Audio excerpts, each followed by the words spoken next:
Welcome on into the SEC, Texas. And your first test, well, it's lost a little bit of gusto. Mississippi State heads on down to the 40 acres after a heartbreaking loss against Florida, but more importantly, losing the heart of the roster in Blake Shapen for the season. What direction do the Longhorns turn with Arch Manning potentially starting before the bye week? How does Mississippi State get back on the right track, if even possible? And more importantly, how many points are we going to see scored on the 40 acres between these two high-tempo offenses? Welcome on into SEC Unfiltered. He's Dave Shumate. I'm Cole Thompson, breaking down everything heading into DKR as the #1 Longhorns play host to the Bulldogs. But real quickly, make sure that you smash that subscribe button down below because this is your #1 source for all things SEC moving forward.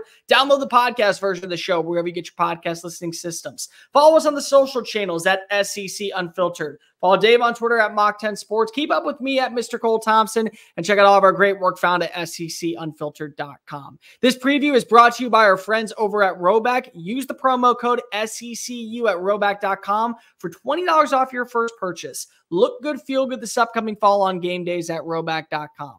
Texas, dominant win at times. Little tricky, but still dominant win over Louisiana Monroe.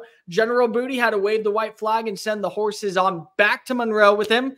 And now you can see Arch Manning have his first major test against an SEC opponent. More than likely. There still is a scenario potentially Quinn plays. I highly doubt that.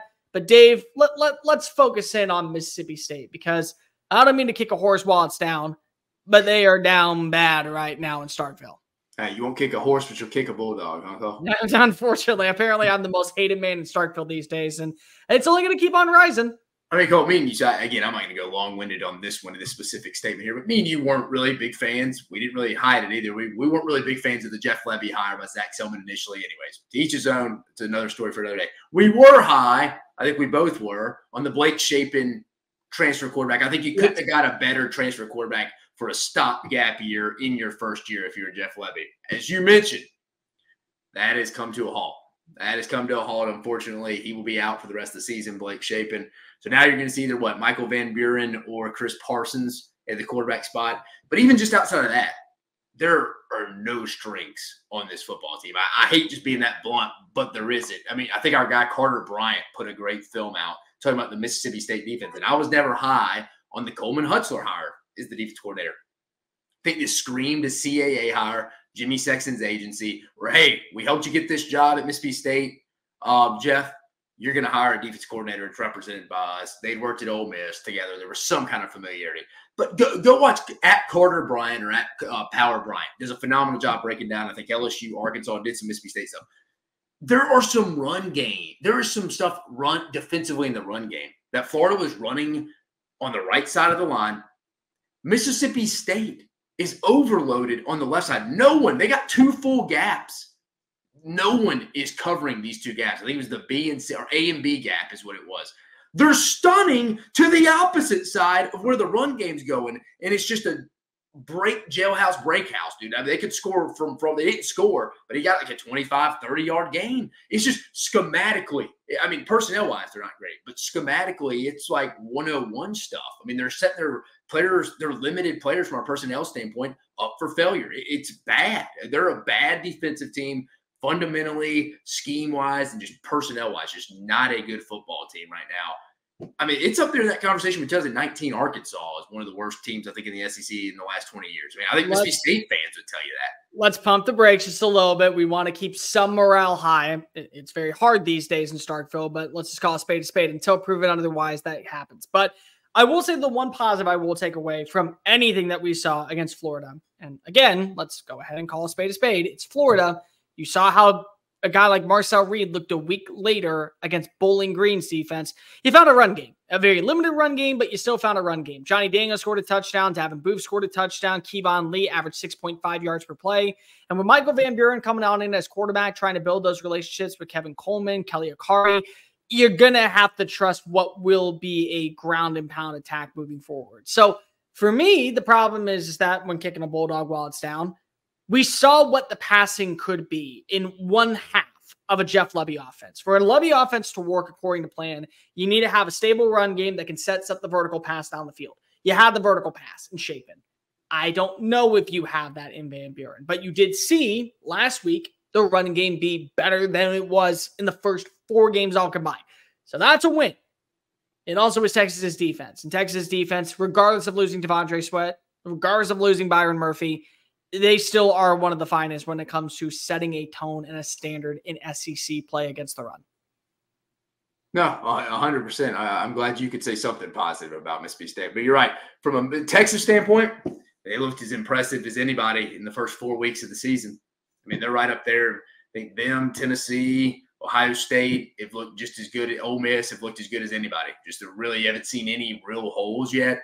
I mean, the biggest storyline so far in Texas is Arch Manning, Quinn Ewers. Again, I don't think there's any battle between them. You saw it with Arch Manning. First play of the game, interception. It was like his last throw of the half. Granted, it was a tip ball, but still interception nonetheless. I mean, Texas here. What could you learn from playing this game going into Mississippi State? I mean, you're going to play Arch Manning. I think the key to this entire Texas season, though, is if they were to win a championship, it's going to be because of that offensive line. That is a dominant front. I think right now that is the best offensive line in college football. And I feel like you could change it week to week depending on injuries. We saw Georgia's had a bunch of injuries on the offensive line. Hopefully Texas's offensive line stays healthier. But like you said, Kelvin Banks there at left tackle, Hayden Connor, Jake Majors, DJ Campbell, and Cam Williams. I mean, it's a legit front. They're going to have the advantage against most teams going into most games. Now, that doesn't mean Texas isn't going to lose a game. I think they have the best offensive line in the country. Like you said, defensively, Cole, they've held their own so far on the defensive line. I think even bringing guys like Bill Norton over has helped just over from a depth standpoint. Again, I don't think you have, like you said, Sweat or Byron Murphy, but you may be deeper this year a little bit. I think you're deeper. I truly think that you are deeper. Dave, I'm going to just tell you real fast. Do you know how many total yards the Warhawks with General Booty and what feels to be a kind of revamped offense had in Austin last week? How many total yards? Total yards. 220 something? 111. 111. 111. And you're going in now bruised and beaten down. If you're the Bulldogs, you're not going to hit you're going to hit over 111. I think that we can go agree with that.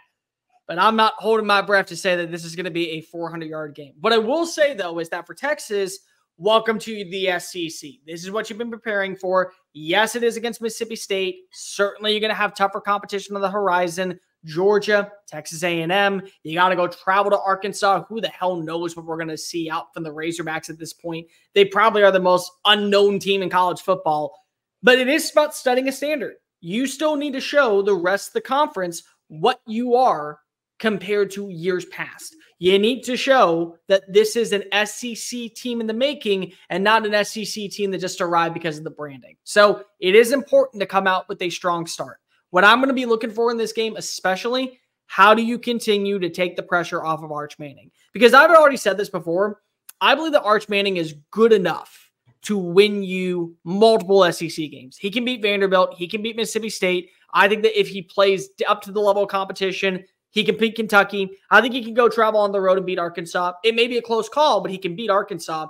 Quinn Ewers wins you a national championship and an SEC title. That's the difference. But you also don't need to put all the pressure on number 16 to be the number 1 guy. So how do you establish a run game? How do you continue to see Jaden Blue take on the Rock? Does he get as many carries again? He got a ton of carries, way more than I thought he'd get at ULM. 25. I could see him maybe splitting it up a little bit. You see a little bit more of Page. You definitely see a little bit more of Gibson. You see a little bit more of even Niblett potentially. I could see that. How do you trust your tight ends such as Gunner, Helmet, Amari, Niblack to be those security blankets? How do you see a guy like Isaiah Bond turn a second and short into a 50-yard game and open up the playbook? Those are areas that I'm looking for in this, because if you can do it against Mississippi State, not to be completely disrespectful, because we are an SEC channel and we got to talk about both teams in some light, but as a kind of wake-up call and tune-up before the bigger matchups, it's going to allow you to build that confidence when you have to play up against a Kentucky defense, when you have to play up against a Georgia at home, when you got to go to Red River and play against Oklahoma that did find ways to give fits to Tennessee's offense. Yeah, I mean, I just think this is a schematic disadvantage as well. Again, if Mississippi State was to roll out there with a 3-man front against the best offensive line in the country right now, Texas is going to be able to name the rushing number. So, I mean, I think unless Mississippi State changes their scheme defensively here dramatically, which most coaches are pretty stubborn, that doesn't happen in a week. I doubt that happens. I expect another big game on the ground for the Longhorns. They could match their 230. They put 239 they put up last week. I think they chance that could happen. I think that they will. I mean, I'm sorry. Dave, let's be respectful, though. We are an SEC channel. You and I both have made it clear that we are probably not welcomed into Starkville for 2024, and we've accepted that. But if there's one positive that you want to see from this Mississippi State team, what is it? I'll go first. Who can be just that security blanket for Van Buren? Who can be that guy? Because if you got to run with him the rest of the year, you got to be able to see what he offers. I'm not saying that that's going to be your quarterback for the long term underneath Jeff Levy, but who can just go ahead and keep the offense afloat? At this point, I think the writing is on the wall that you are not going to be a bowl eligible team. We were right to say that this was going to be a trialing year in Starkville, but you still can find a way to keep things interesting. You still can find a way to keep the foot on the gas pedal and floor it down and at least give your best punch. If you're going to do that, you got to be able to give Van Buren a security blanket. Who is that? Is it a tight end? Is it Kevin Coleman? Is it Akari? I just want to see that. And it has nothing to do with this game, with the outcome of this game.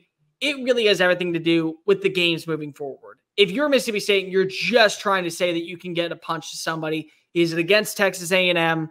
Is it against UMass? Is it against Arkansas? Is it against, say, maybe who knows what we're going to expect Missouri squad? But if you don't have a security blanket, if Van Buren is basically throwing it up ducks in a row, I mean, thank God that you got a one-win season ahead, because if Eastern Kentucky was the only game that you had locked up. It's going to start up front because their run game, like you said, it was serviceable against Florida. They have a backup quarterback. They're going to need that run game to be established here. It's going to start on the offensive line. McKalen Pounders, I think, was one of the few guys. Albert Reese was one of the few guys that came back. After that, they've had a bunch of transfers. McKalen Pounders coming over from Memphis. Marlon Martinez. They need guys like that to kind of step up. Again, not a great unit.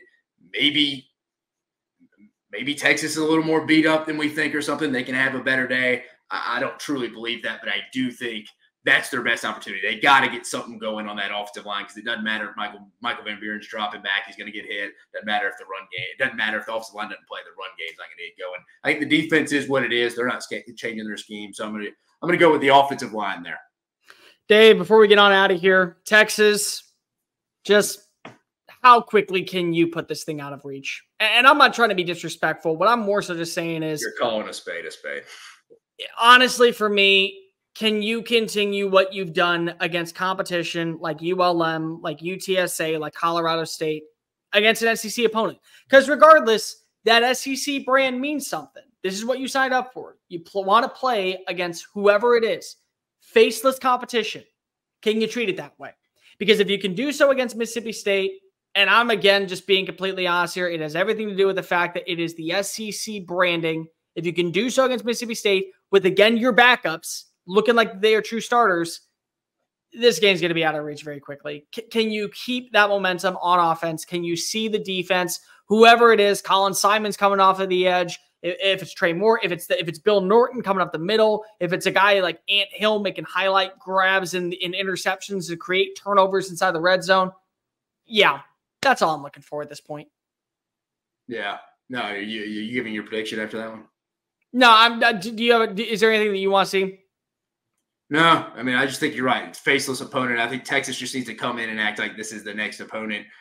Right, wrong, or indifferent before they head in this bye week, before they start really gearing up in the meat of this schedule. Again, it's not the toughest schedule in the world, but they are coming up on the hardest part of their schedule with Oklahoma and Georgia coming back to back. You hate to say this about a conference game, but hey, you're hoping you're kind of getting some guys, some reps there in the second half against the Mississippi State team. It's going to be definitely limping in coming into the ATX. Kickoff at DKR scheduled for 3:15 Central Time, 4:15 Eastern on SEC Network. Line currently set at, oh my God, 38.5. Over under set at 61. Dave, I'll let you go first. Is Texas going to cover? Vegas is about as down on the Mississippi State Bulldogs as I am. 38, they could if they wanted to. Depends how much money Sark's got it on it. Let's go. I'm going to go. College football is week to week, man. I think this could be a game. Texas's defense maybe early gives up a big run you're not expecting. Maybe a turnover, something gives a short field. I think Mississippi State scores 10. I don't know. It's just a gut feeling. It's just a gut feeling. I know they only scored 17 with Blake Shapen against Toledo. Something tells me they scored 10. Odds tell you they shouldn't, but they do. And I think Texas scores something like 49. I'm going to go 49-10, right at that mark. So I got them, just covering it by a point. So I think that's going to be, I'm going to go 49-10 Longhorns. I'm going to make this short, sweet, and to the point because I don't want Mississippi State fans calling me in the middle of the night asking for where my address is. I said establish a culture. Hopefully you can do that the rest of the game. I think you score 14 points. I think you score 14 points against Texas's second/third team in the fourth quarter. I think this is going to be a blowout. I'm not even going to wonder what will happen in this matchup. Go ahead and give me Texas. 4-touchdown day by the rushing attack. They're going to average over 7 yards per play, 1 interception return for a touchdown. I'm going to go. Texas has hit every single time I picked them this year. I'm going to go 63-14 final score. I can't see a scenario where, as much as I want Mississippi State to keep this thing close, where Texas does not just beat the brakes. And they're going to try, unfortunately, because again, this is an SEC game. They want to be the ones that say, hey, we mean business in this conference. Go watch out. This was our B+ punch and we still hung 63. Yeah, no, I agree. I think this is a game you're going, if you're a Texas fan, and I don't know what Mississippi State fans would be traveling, but if you are a Texas fan going, this is first conference game, embrace it, enjoy it. It will be fun. Again, you're setting history, and like Cole said, you may set a point history as well. You may set a rushing yard history as well. So it should be a good day if you are a Texas Longhorn.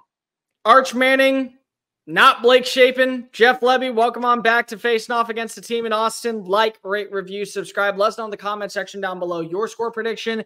Who comes out on top? Okay, well, how close is this game? How about we go with that? Make sure that you follow us on social media at SEC Unfiltered. Follow Dave on Twitter at Mock10Sports. Scream at me, Mississippi State fans, and praise me, Longhorn Nation, at Mr. Cole Thompson. Check out all of our great work found at SECUnfiltered.com. And, of course, smash that subscribe button. This is your new home for all things SEC. For Dave Shumate, I'm Cole Thompson. Bulldogs, Longhorns, let's just make it a game. Peace.